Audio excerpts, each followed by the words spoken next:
because it's so intrinsic and so inherent and so visceral for each one of us to eat, it creates a very powerful tool of connection.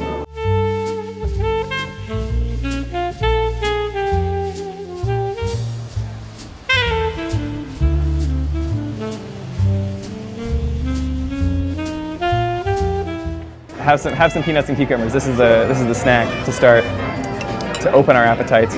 We have kind of a Beijing style street peanut.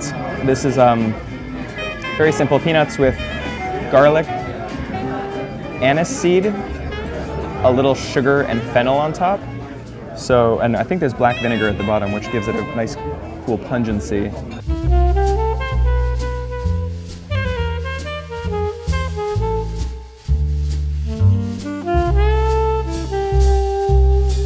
It's as simple as just using food as a tool of building relationships. I mean, it's like food is so intrinsic to who each of us are and to how we grew up, how we were raised, you know, to connection to your mother. It's like there's so much built into what food is that it is an incredibly powerful tool for connection. Yeah. And if that's at the head of state level, or if it's just a couple of guys meeting for some like really spicy Chinese food, we will get to know each other better because we're sitting, you know, we're eating together and we're sharing something that's so personal, so visceral.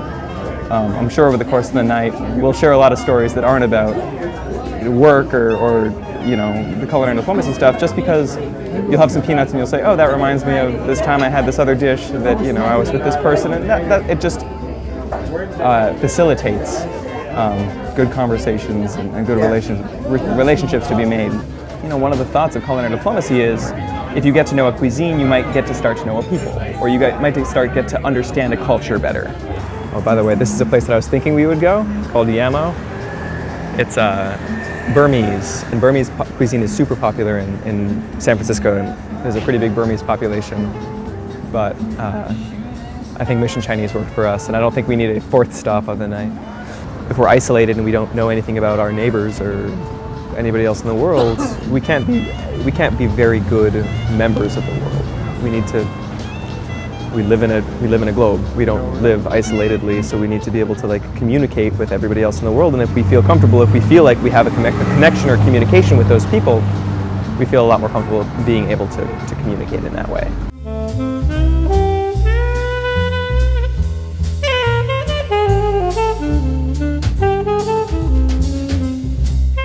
But I think it's really important to open yourself up in order to understand other people in general and how other people live, how other people eat, how other, you know,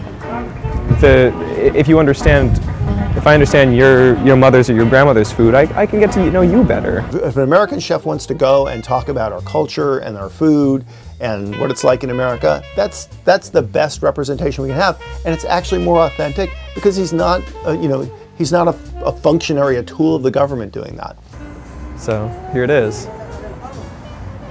We'll see what we think. Lahawaha, Kenya.